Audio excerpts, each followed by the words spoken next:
Soft-spoken scientists. We're scientists for everybody, especially you. Today we're doing limiting reactants, but not just one example. We're going to do like 3. Look at that. So it'll be more simple for you guys. So let's talk about the limiting reactant rule. Then we'll do the practice problem. The limiting reactant is the reactant that produces the least amount of product. We never decide the limiting reactant from grams alone. We decide it based on how much product each reactant can make. So let's look at this practice problem. Hydrogen gas reacts with oxygen gas, as we see. Hydrogen gas reacting with oxygen to form water. And it is looking balanced. I mean, 2 times 2 is 4, so 4 hydrogens on the left. 2 times 2 is 4, so 4 hydrogens on the right. 2 oxygens on the left, because it's O2. And this 2 would be multiplied to that O, so yeah, 2 oxygens. And the question is, if 10.0 grams of H2 reacts with 80 grams of O2, which reactant is limiting? So, chemical equations work in moles. Okay, moles, not grams. Okay, so our first step is always converting grams to moles. That would make sense. And then we're going to start with hydrogen, because that's what we were given. So hydrogen, we are given 10.0 grams of H2. And I look at my periodic table. I know 1H is like 1.01 grams. So 2 of them would be 2.02 grams of H2, which is for every 1 mole of H2. Okay? For every 1 mole of H2, it's 2.02 grams of H2. And then now, let's see if we're in the right units. Grams of H2 cancels out. We are in moles of H2. So it would be 4.95 moles of H2. Let's do it for oxygen, because they gave me 80 grams. Start with what you're given. 80 grams of O2. And I look at my periodic table, and it says that each oxygen is 16 grams. But I have 2 oxygens, so what's 16 plus 16? 32.00 grams of O2 for every 1 mole of O2. I'm going to cancel out grams of O2, and then I'm going to get 2.50 moles of O2. So it's looking good. But let's do step 2 now. We have, let me put oxygen so y'all know what I'm talking about. All right. So now we ask if each reactant reacted completely, how much product could it make? So let's start with hydrogen. We have 4.95 moles of H2. And I know that for every, let's use it, I don't know, pink. For every 2 moles of H2,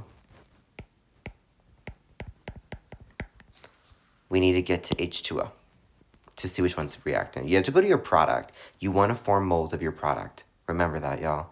So for every 2 moles of H2, I got 2 moles of H2O.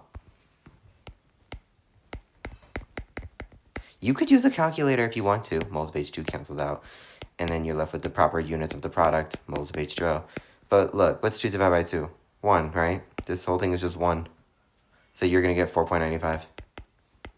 Okay, let's do, this is for hydrogen. Let's do oxygen next. So you got 2.50 moles of O2. I'm looking at this equation that they gave me. There's an invisible 1 right here. So for every 1 mole of O2, and what unit do I want? Moles of H2O, right? So there's a 2 right here in front of it. It's a coefficient. So it's 5.00 moles of H2O. So step 3, decide limiting reactant. The reactant that makes less product is limiting. So you know what that means? Because 4.95 is less than 5? That means hydrogen, or H2, is your limiting reactant. Good job. Let's do the problem 2.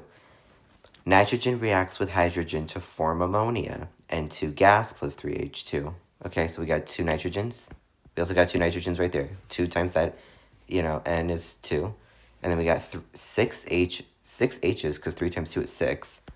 And I got this 2 times this 3 is 6. So yeah, balanced out. Let's proceed. If 14.0 grams of N2 reacts with 6 grams of H2. Which reactant is limiting? Same thing as before. Take your grams of the given. Okay, and I look at my periodic table. I know 1N is atomic mass is 14, but I have 2 N's. So I gotta do 14 times 2, which is 28 grams of N2. So 28.0 grams of N2 for every 1 mole of N2. Basically, you're just gonna take this and just write it as a mole. And then you're gonna get, well, 14 divided by 28 is like literally 1 divided by 2. So it's gonna be 0.500 moles of N2. That made sense, okay? Good job. Now let's do the next one. Start with your given, 6 grams of H2 to 1.01 gram for each H, so it's going to be 2.02 grams for H2 for every 1 mole of H2. I love this because you can just, do you see this? You just convert it into a mole. It's so organized. Okay, which is going to be 2.97 moles of H2. And look at that, grams of H2 cancels out, grams of N2 cancels out. So, step 2, mole ratio to product. From the equation, you're going to start with nitrogen, 0.500 moles of N2.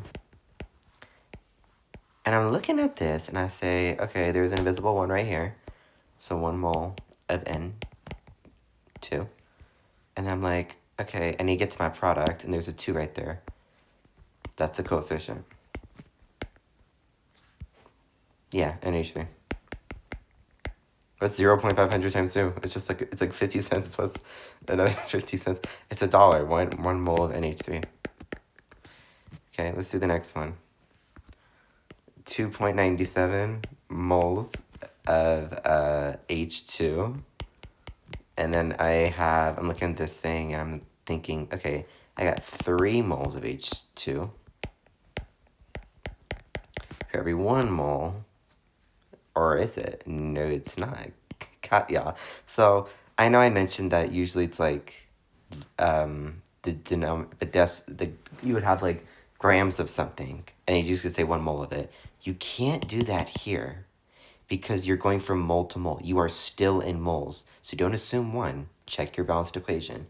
You know it's 2 NH3. We just did that on the other one. So 2 moles of NH3. You're going to get 1.98 moles of NH3. Congratulations, you got both of them in the moles of the product. So, nitrogen produces less ammonia, because 1 is less than 1.98. Nitrogen produces less ammonia, so nitrogen is limiting, and 2 equals limiting reactant. Alright? Let's try this one. Calcium reacts with chlorine gas to form calcium chloride. Okay, that's the formula. You got 1 calcium on the left, you got 1 on the right. You got 2 chlorines on the left, you got 2 on the right. Balanced out, no need to worry. If 20 grams of calcium reacts with 20 grams of Cl2, which reactant is limiting? Well, start with what you're given, right? You have 20.0 grams of calcium. I know for each calcium, there's 40 grams, I'll say 40.1 grams of calcium for every 1 mole of calcium.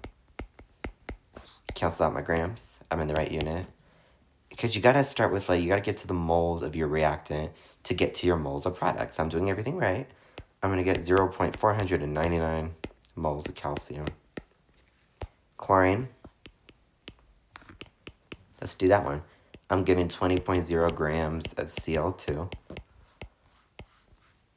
And know that there is 70.9 grams of Cl2 for every 1 mole of Cl2. The grams cancels out. All I did was double it. Chlorine's like 35 plus another 35 would be 70, basically. Yeah.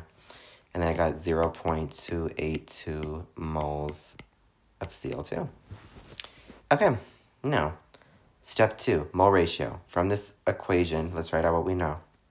We're going to say 0.499 moles of calcium.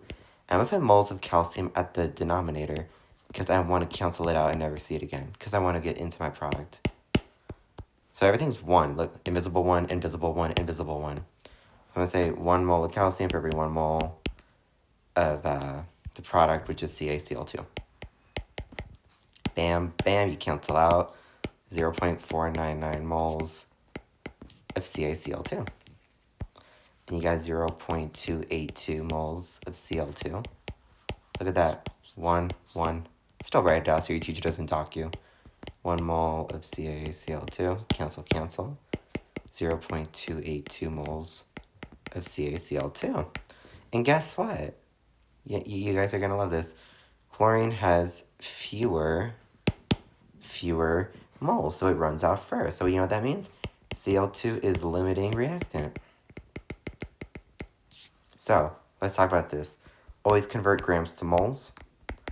Use the balanced equation. Okay, they gave it to you for a reason. You're going to use the balance equation. Calculate product from each reactant. Smaller product is limiting reactant. If you do these 4 steps, you will never miss a limiting reactant question. If this video helped you, please hit that like button. Please hit that subscribe button. I'm only growing as a channel, and I would love all your support. It means the world. In the next video, we'll take limiting reactants one step further and calculate how much product forms and how much reactants left over. So I'll see you there. And please know STEM to everybody, especially you. You can do this. Thanks, guys.